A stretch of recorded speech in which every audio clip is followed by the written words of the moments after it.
Testing. 1 million, 2 million, 3 million. That's working. Okay.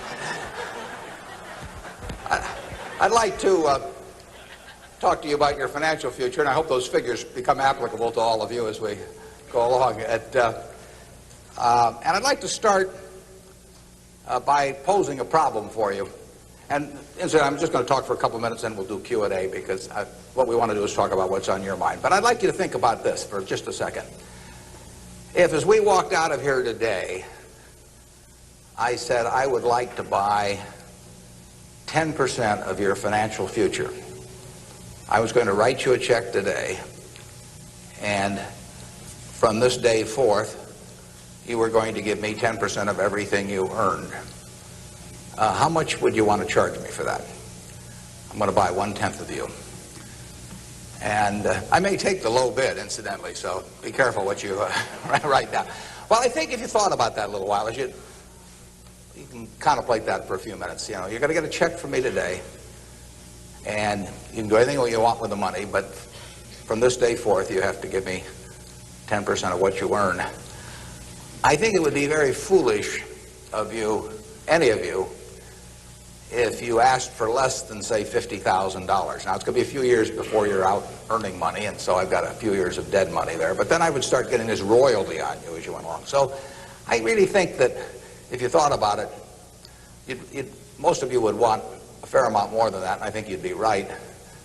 Fortunately, I didn't make this deal with anybody when I started out, so nobody's got a 10% royalty on me. But I think that $50,000 would sort of be the absolute minimum. And if you think about that, that means that right today, you are worth $500,000, because if 10% of you is worth $50,000 in cash today, your potential is worth a minimum on a 100% basis of $500,000. That is the big financial asset you've got. It's way more important what you do with that $500,000 asset that you own today than whether you decide to buy stocks or bonds, or whether you put your money in a mutual fund or pick your own stocks or anything of that sort. The biggest financial asset that you have going for you by miles is the value of your own earning power over the years. So that's really what you should focus on. If you're focusing on your financial future, that means you should focus on you. Because whether your 10% is worth $50,000 or $100,000 or $300,000, which would be $500,000 or $1 million or $3 million for all of you, whether it turns out to be one or the other is really dependent in a very large part on what you do in the next few years. All of you in this room have the brains to do extremely well in life. You've all got the energy to do extremely well in life, and then the question is, how do you apply it? If you've got a 200 horsepower motor, do you get 200 horsepower out of it? Do you get your full potential, or do you get 100 horsepower or 50 horsepower? Now, there's two things that can hold you back in getting the full horsepower out of your engine, whatever it may be. All of you have big enough engines. And one of those is a lack of education, but that probably isn't going to happen to very many people in this room.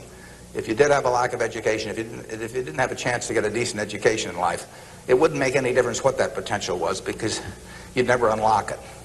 But the second most important thing, and equally as important, is in terms of the habits that you develop, in terms of what you do with yourself. When we hire people, we look for three qualities. We look for integrity, we look for intelligence, and we look for energy. But if they don't have the first one, integrity, the other two will kill you. Because if you're hiring somebody without integrity, you really want them to be dumb and lazy, don't you? I mean, the last thing in the world you want for them is to be smart and energetic. So smart and energetic only goes with integrity. But the nice thing about, you make your own decision on that. You can't change your IQ or how far you can throw a football or how high you can jump or the color of your hair very easily. But you can elect to have integrity that matches anybody else's. And if you match that with intelligence, which you have, and energy, which you have, you will get an extraordinary result, and you'd be very foolish to sell me 10% of yourself for $50,000. On the other hand, if you don't match it with that, your potential will, in a significant part, go unused. And I'll give you a little simple tests to apply in terms of thinking about the kind of habits you want to develop. Because you can have any habits you want to be. You can be lazy, you can be prompt, you can be late, you can be honest, you can cut corners. I mean, you have all these choices. And those are choices for you to make. Nobody else is going to make them for you. And I would suggest that you play this little game with me, too. Think about the person you would most like to be in life.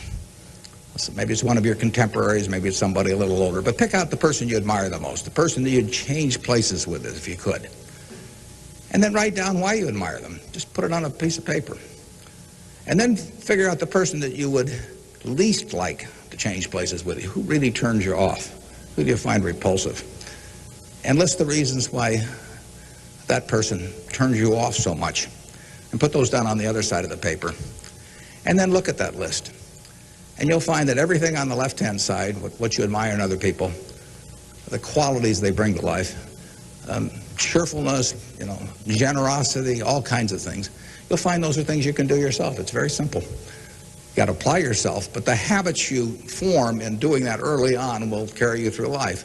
And on the other hand, you'll find that the things that make people repulsive, selfishness, obnoxiousness, all these things, egotism, are things that no one has to have. If you find those in yourself, you can get rid of them as long as you get rid of them early. So all I suggest is that you write down a list of what you admire, what you find contemptible, and decide that the ones on the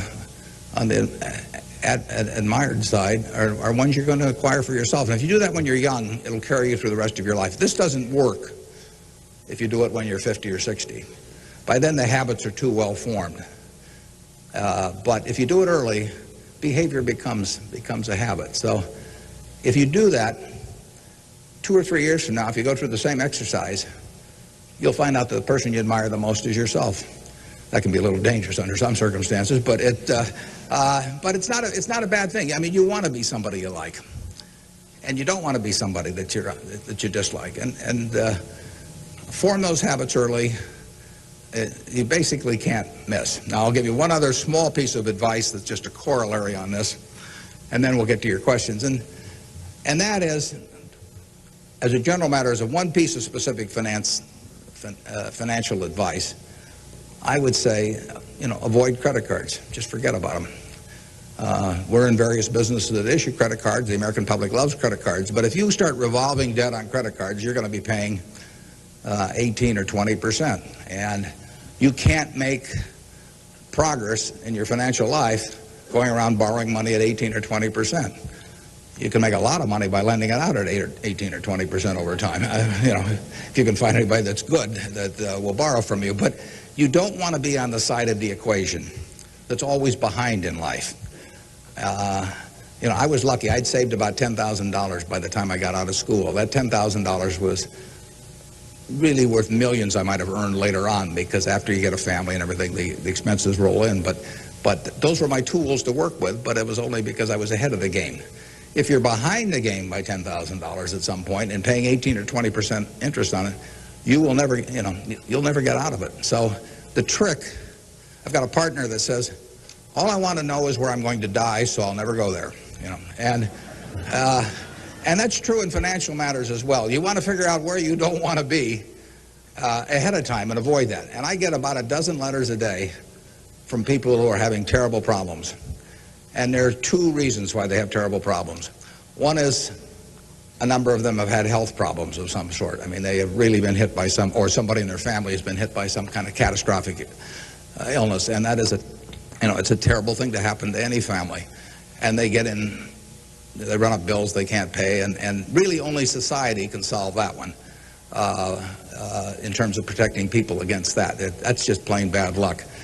But the other one is from people who run up credit card debt, and they're facing bankruptcy, or they've been through bankruptcy once before, and they owe a whole bunch of money, and they can't even pay the interest, let alone pay any principal.